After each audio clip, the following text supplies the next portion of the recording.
Welcome to High Cheese with Darren Maloney. Today is Friday, July 15th, 2022. And a lot happened while I was out for a week. Before I start on everything, I just wanted to offer my condolences to the Trump family, particularly Don Jr., Eric, and Ivanka for losing their mother, Ivana, this week.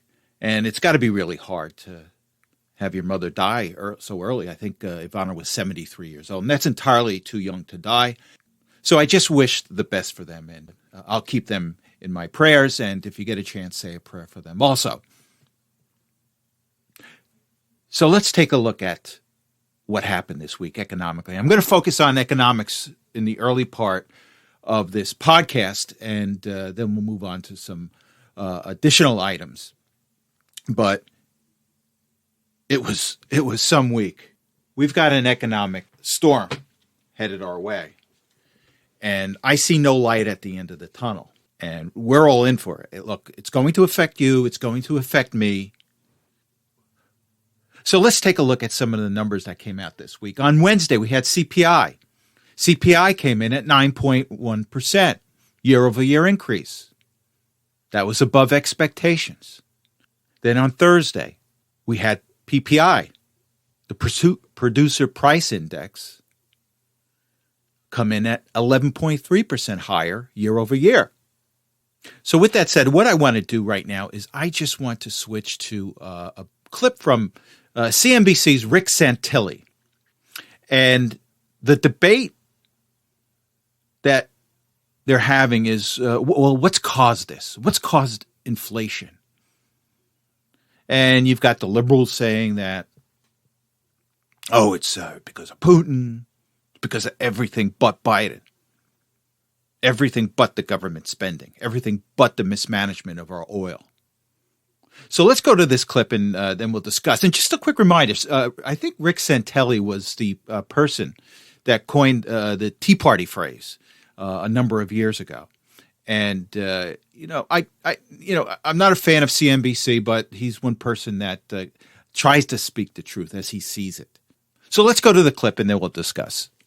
I think at the very, very top is energy. Okay. I was today in front of the inflation day. There's so many articles about energy. Brent briefly on Tuesday went below pre-February 24 Ukraine-Russia invasion levels. See, here's the deal. If it wasn't for all the mistakes all these countries in Europe and around the globe have done regarding overestimating renewables, underestimating fossil fuels, it would have never put Putin in this position. In the position, we get fibbed at a little bit here because the numbers of Putin's output and Russia's output are up, despite sanctions. I don't hear that very often. And I think that it's because that's the way it needs to be. We need this energy, and it's really put the world in a fix. That is at top of the list. The next down, central banks. Central banks have thought they were Hercules and Xena the warrior princess all wrapped up in one, but they're not. Because at some point, you got to stop manipulating the markets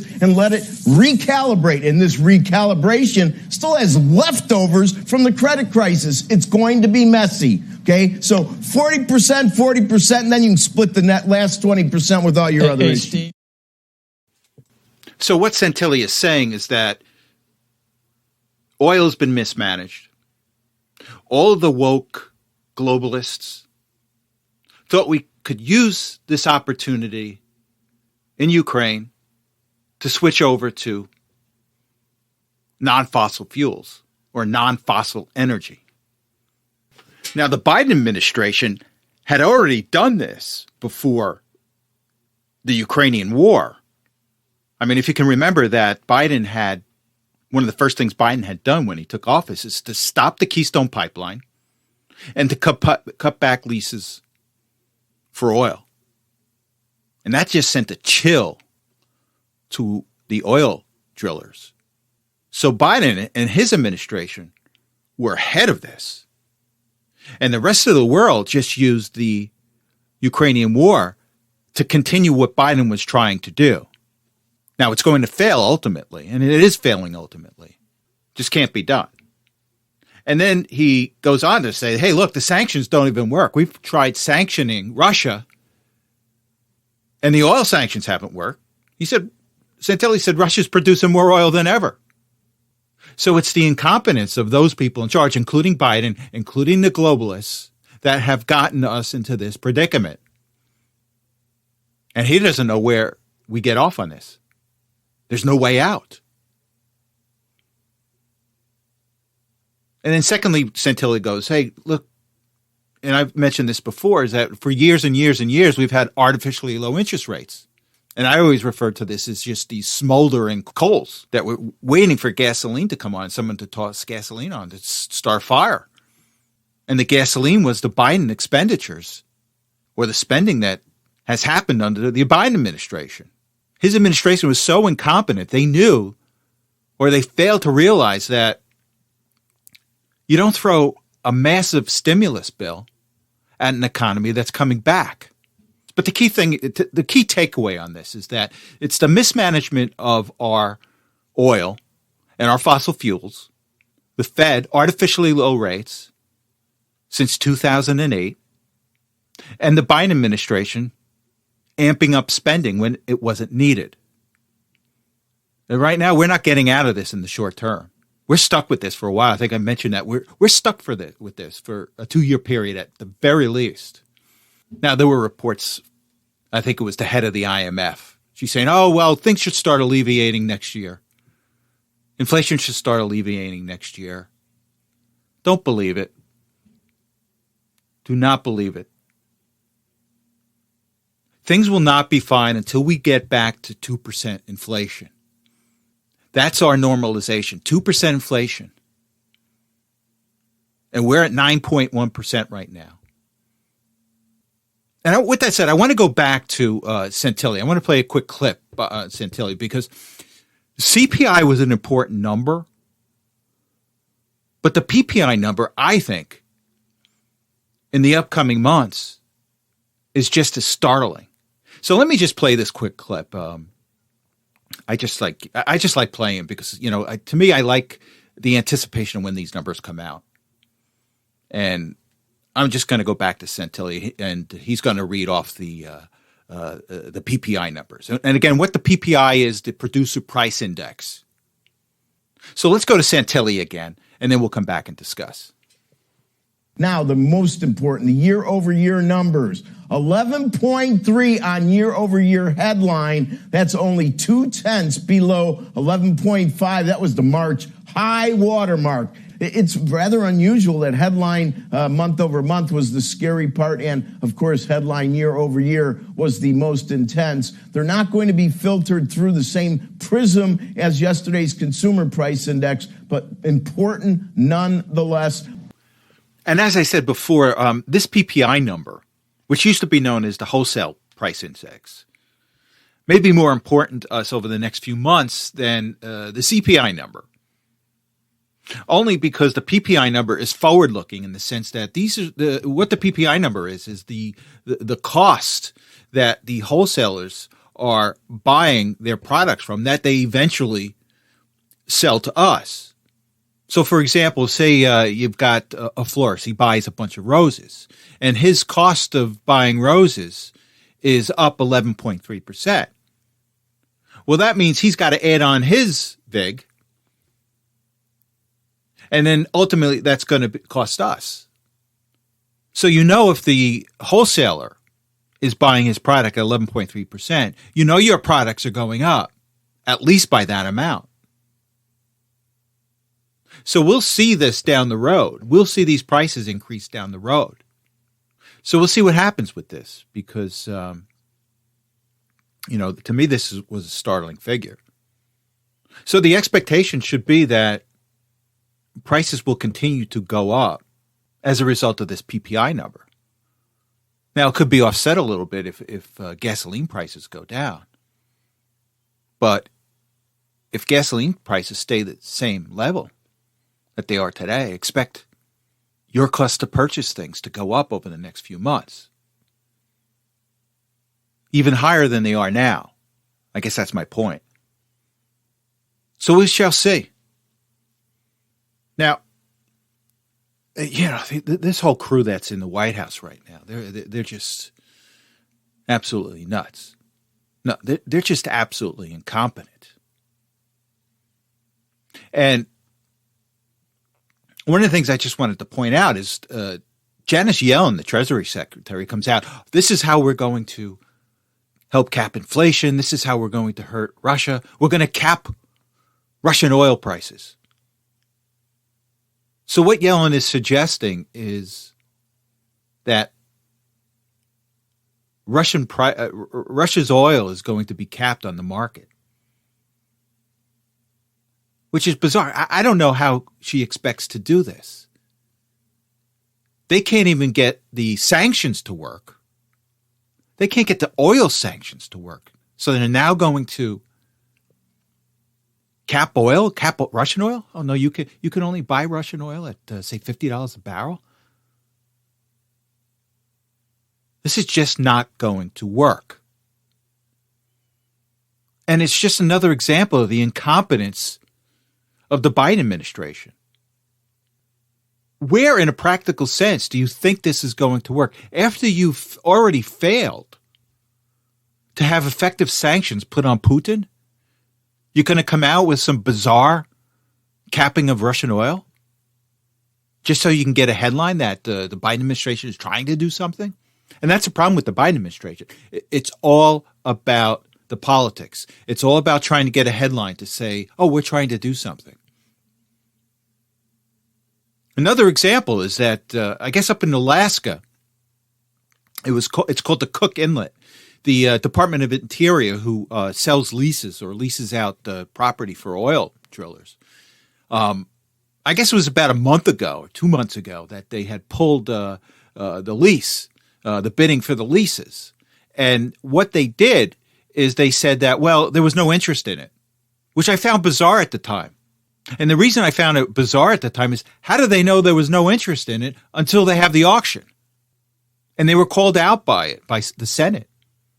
They didn't want to do the leases, so they make up some kind of story because they think that people aren't going to take a second look at this.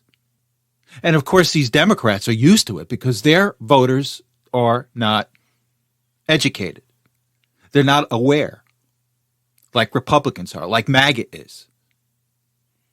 So they figure out, these people that they'll believe anything we say, which a good chunk of the Democratic Party, they believe anything that their party elders say. So now they got called out on it. So now I just recently read a headline, a news report, that said, oh, they're thinking about having an auction for the Cook Inlet leases, only to get the headline.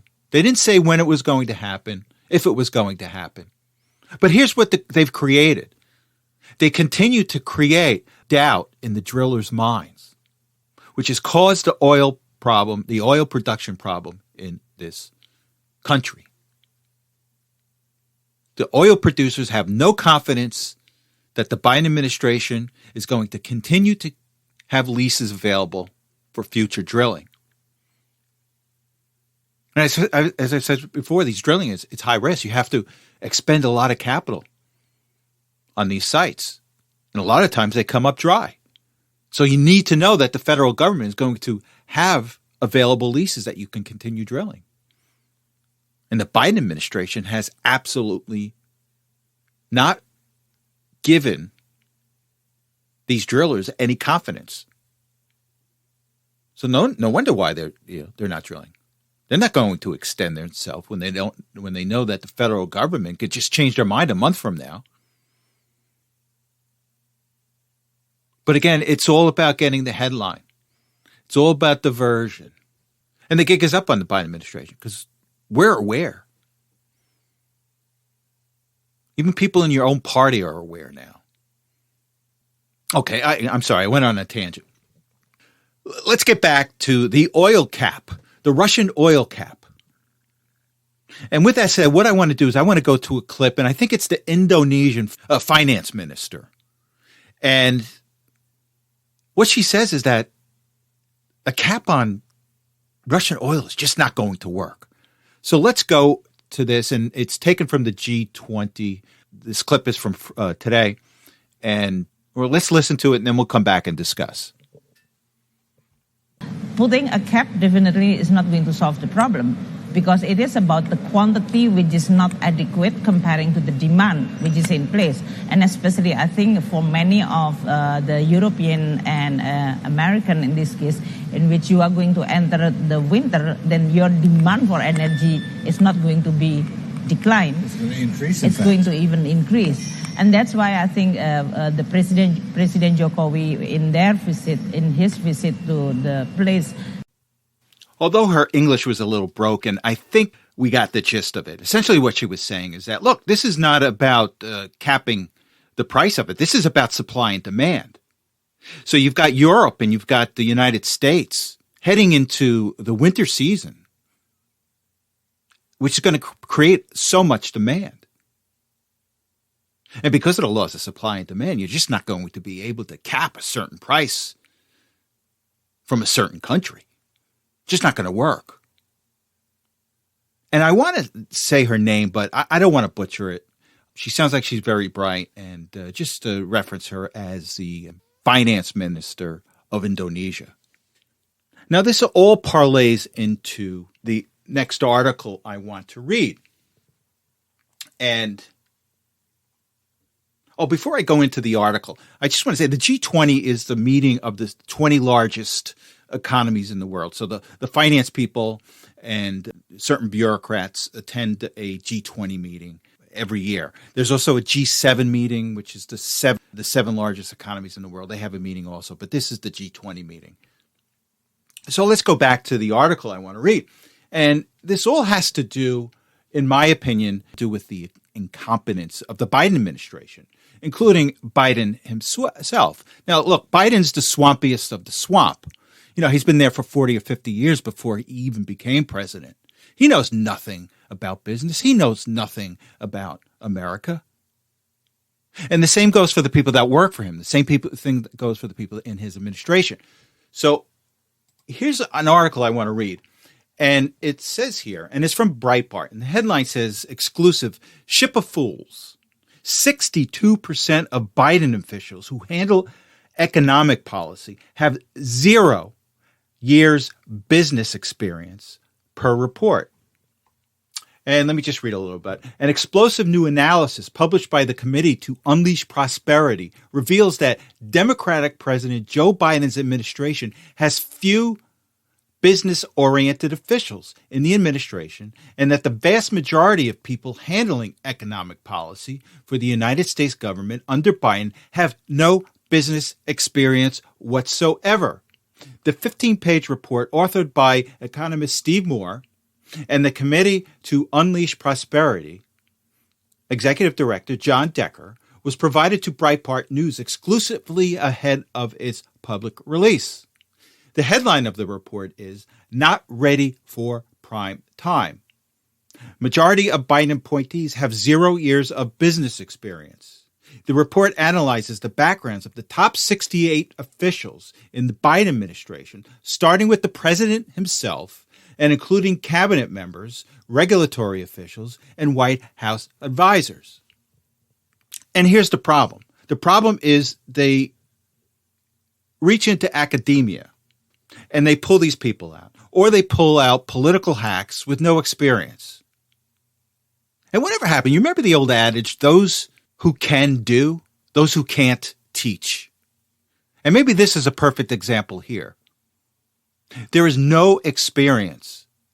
So we've got our economy being guided by people with no experience in business. That's Orwellian. To me, that's Orwellian. And the problem with these people, the problem with these bureaucrats, they always think that the answers to the problems of America are found in meetings at the 40,000-foot level. They want to talk about spreadsheets. Oh, the answers to this country are in spreadsheets. The answers to this country are in reports. Let's write another report.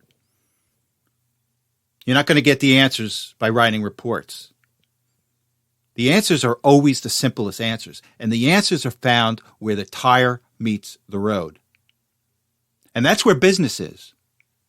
Businessmen have their finger on the pulse of the economy. The guy running the bodega down the street, he knows more about the economy than Janet Yellen. Believe you me, it's the small business people that understand the economy. And again, this is one of the reasons I think that these globalists want to get rid of small business, because small business have a counter narrative to what these globalists are doing. And their narrative is the correct narrative. They know the economy better than somebody sitting in Washington. The bodega owner knows the economy much better than anyone in Washington. I guarantee you that. And this is the problem with Biden. It's filled with academics, political hacks, or both. And this is another reason I think we're in for a rough 2 years. Now, look, there'll be some opportunity out there, and I'll get into this later with housing. But I'll talk about that later. But right now, we're being driven by blind people. The taxi driver can't see the road, or doesn't want to see the road. Taxi driver doesn't know how to ride. That's what we have in Washington right now with Biden. Okay, let me give you some more bad numbers from this week that came out. So every week they come out with jobless claims. And this week's jobless claims, the estimate was 234,000 new jobless claims, but 244,000 new jobless claims came in. Additionally, U.S. industrial output fell for the first time this year. Now, what industrial output is, it's manufacturing, ancillary businesses. So that fell for the first time this year. And then finally, we had GDP Now. I've also often referenced GDP Now. Now, what GDP Now? It's a running estimate on what the second quarter GDP is going to be. And it's produced by the Atlanta Fed. And periodically, they come out with the latest estimate. So their latest estimate came out today. And they're anticipating that second quarter GDP will come in at negative 1.5%. So we've already had first quarter GDP down negative 1.6%. And the Atlanta Fed thinks that the second quarter GDP is going to come in negative 1.5%. And it's generally accepted that a recession is 2 back-to-back negative GDP quarters. So that's more dismal information. So we've got a recession and we've got inflation. And before I forget too, is that 9.1% CPI number that came in, if you applied the way they calculated the CPI in the 1970s and the 1980s, today's CPI number would be 15%. Just so happened over the years, the federal government changed the calculation, how inflation is calculated. So essentially, it results in an underestimation of what the actual inflation rate really is. So think about that. A lot of us like to think about, it's just like the 1970s, early 1980s. Yep, it is. It is. Now, I've also said the only thing that can keep this stock market floating are earnings. And so far this week, the earnings, particularly from the banks, have been mixed. JP Morgan Stanley came out with disappointing results. I think Wells Fargo came out today with disappointing results. So right now, the only thing that can keep this market treading water is stronger earnings, and they're not getting it right now. I haven't checked the market right now. It's in the last hour of trading. Last time I checked, it was up like 500 points, which is just bizarre.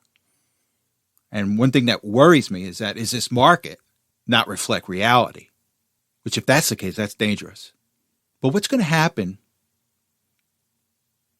if the algorithm that runs Wall Street, that the traders just start ignoring the data? And I'm worried about that right now, because once we know we're in a recession, you're going to get these talking heads to push the envelope, start changing the metrics on what a recession is in order to keep the stock market pumped up.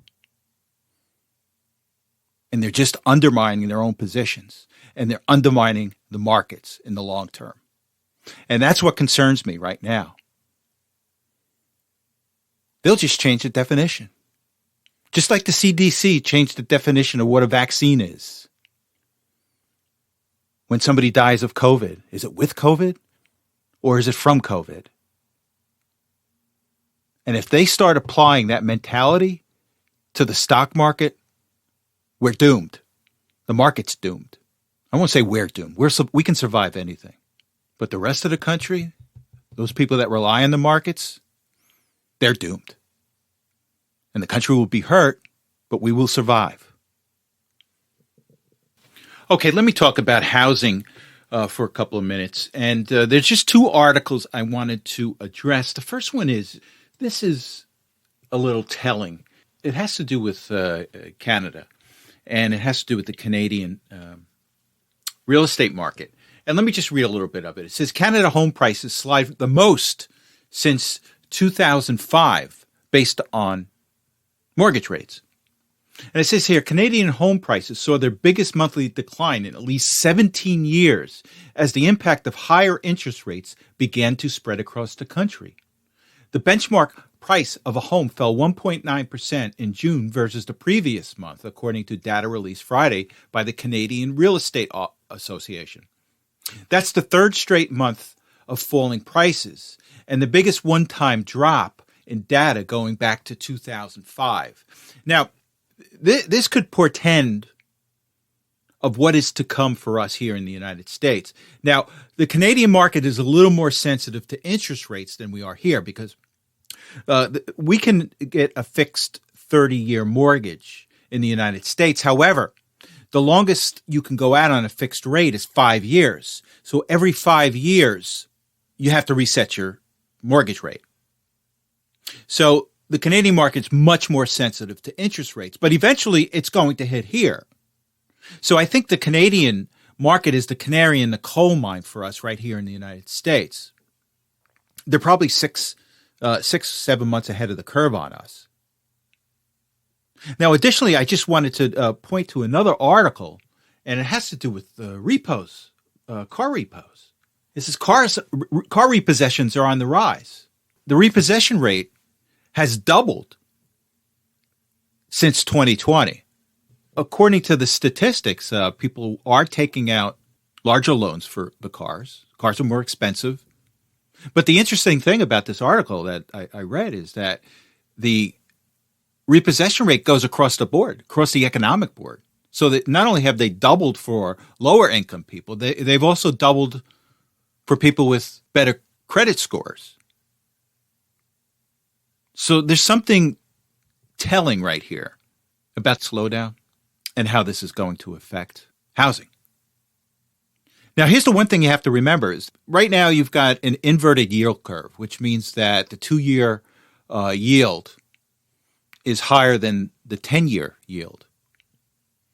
And the mortgage rates have a tendency to pivot off of the 10-year yield. So people may say, the mortgage rates are going down. And because of quantitative tightening, we just don't know what the relationship between the 10-year and mortgage rates is going to be. So we just don't know how quantitative tightening is going to affect the relationship, the current relationship between the 10-year and mortgage rates. I remember years ago they had quantitative easing, which artificially lowered rates. And what the Fed did is they bought mortgages. They created demand for mortgages in the markets, which artificially kept mortgage rates down. So they've stopped that, or they're slowing that down. And because of that, so you may see a disconnect between the 10-year and the 30-year mortgage because of quantitative tightening. So I don't think that mortgage rates will go down significantly when the 10-year goes down. So, and again, mortgage rates are going to put pressure on housing. So if you're a first-time home buyer, sit and wait. Time is on your side. higher mortgage rates, a recession, artificially high home prices will cause a reduction in home values. And I'm seeing it right now. And I've been looking at the Florida market. The Florida market, you already see people slashing prices on their homes. In some markets. One market I think it's still doing well is the Palm Beach area. But other markets, I see a lot of prices being slashed. So again, if you have to rent for another year, if you got to pay a little higher lease payment on your home or your apartment, pay it. I think in the long run, you'll be better off. You get that big old asset at a much cheaper price the longer you wait. And again, I'm not giving it financial advice, but that's what I would do. So we shall see. So let's take a look at next week's economic calendar as it relates to housing. On Monday, July 18th, we've got the NAHB Home Builders Index. We've got an estimate of 66. Last month it was 67. On Tuesday, July 19th, we've got building permits and housing starts. We've got an estimate of 1.68 million building permits, and we've got an estimate of 1.59 housing starts. Then on Wednesday, we've got existing home sales, and we've got an estimate of 5.38 million. And the previous month, we had an actual of 5.41 million. So if you get a chance, just follow those next week. It should be interesting. Okay, I'm going to read an article from the New York Post, and it really bothers me. And it bothers me at so many levels. So let me read it first, and then I want to discuss a few things with you. And it's from the New York Post, and it says here, and the headlines say, anti-Trump, Stanford law professor Pamela Karlan quietly leaves the Department of Justice amid attacks on unethical $1 million salary. Stanford University law professor Pamela Karlan, best known for her 2019 testimony in favor of impeaching then-President Donald Trump, quietly left the Justice Department this month as a conservative group ratcheted up attacks on an unethical arrangement in which she continued to earn nearly $1 million a year from Stanford while working for the government. They talk about the J6, people that undermine democracy. It's people like Pamela Karlan that undermine democracy.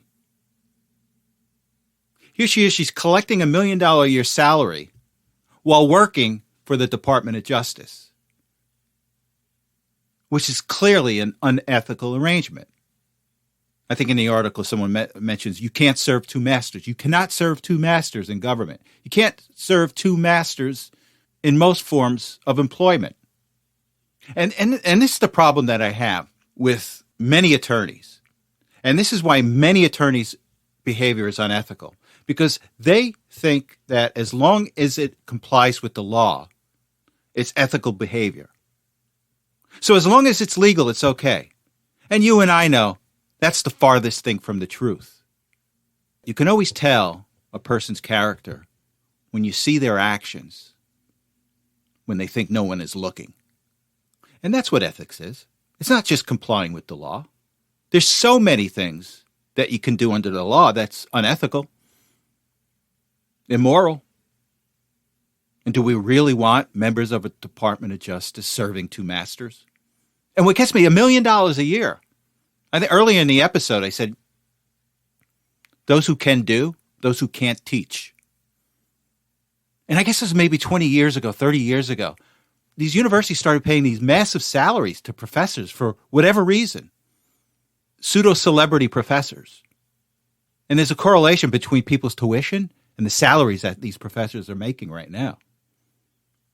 And I got no problems with teachers, but for $1 million a year, what are you producing for $1 million a year? What have you produced at Stanford for the last year while you were working at the Department of Justice? What was going to happen if there was a case that involved the Department of Justice and Stanford University? Were you going to look the other way? That's what ethics is.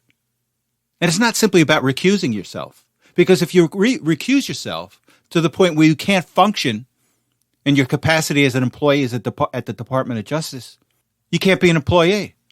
And to think that you can hold on with a job at the Department of Justice under those circumstances, that's unethical. So there's so many levels in this article that really bother me.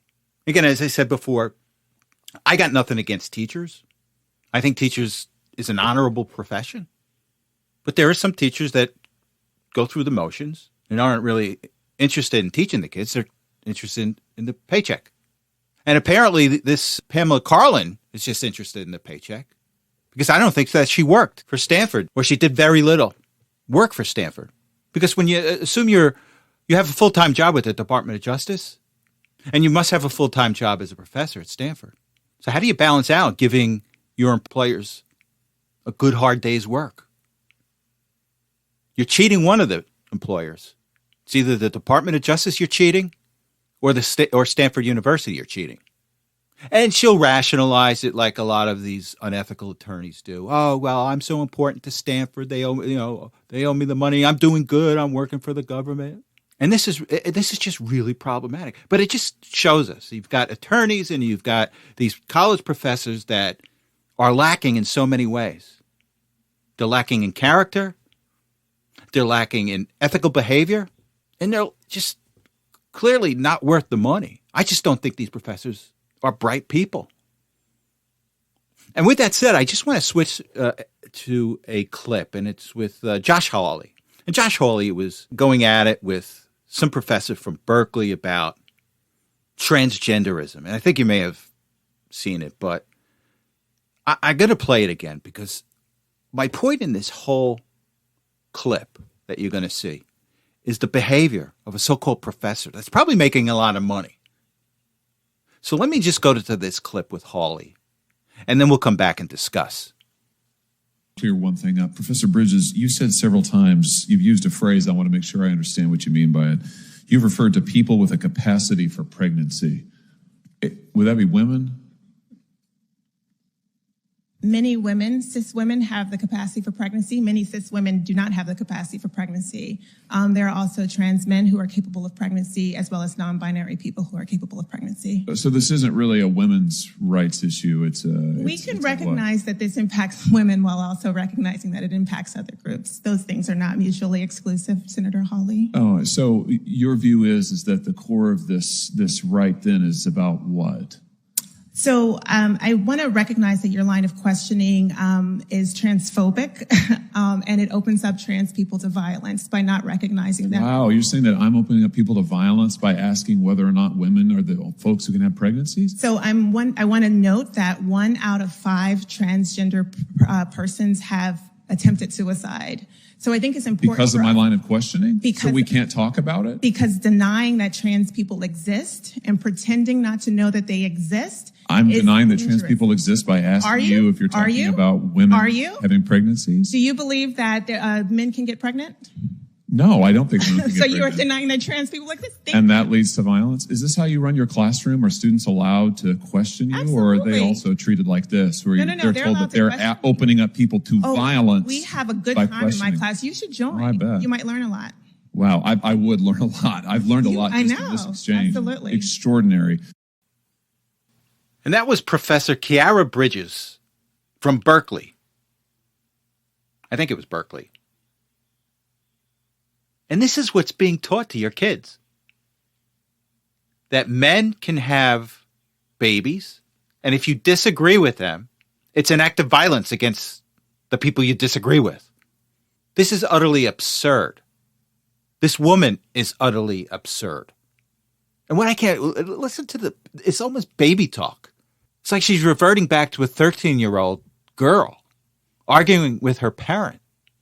And it's clearly a person that's not used to being questioned, which is the fundamental Socratic method of learning that we've all been brought up with until recently. It's all about dictating to people. She's going to dictate to you. And if you disagree, it's an act of violence.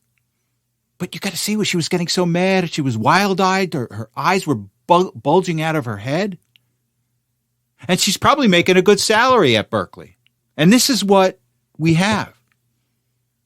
And this is another reason not to send your kids to college. Let them learn some other fashion. Because this is indoctrination. This is a person that indoctrinates other people. They don't have a capacity to go back and forth and to listen to other people because all they've done is just do things by rote. And when people people who only know to do things by rote, like this professor does, and when she's questioned on it, she just reverts back to, oh my God, it's an act of violence. So you knew she lost the argument with Hawley when she started reverting back to suicide for transgender people. So this is totally absurd. This is what is going on on universities. And it's got to start changing. I think it is starting to change. It's changing on the local level, but it's got to get into our universities. And we've got to get rid of these type of professors and these people that make up this kind of curriculum. So, climate change is actually good for Canada, Russia, and certain portions of the United States. So I just want to go to a study here, and this is from CNBC, and it says here, the U.S. and China, the two greatest greenhouse gas emitters, have caused global economic losses of more than $1.8 trillion from 1990 to 2014, according to a new Dartmouth study. Researchers said the findings, which were published in the Journal of Climatic Change on Tuesday, could provide opportunities for climate liability claims between individual countries. The research provides an answer to the questions of whether there is a scientific basis for climate liability claims. The answer is yes, said Christopher Callahan, a PhD candidate at Dartmouth and a study author. So here's a study by a college student. So a college student is now the definitive expert on climate change. But here's what's buried in the article that I'm not sure they want you to know.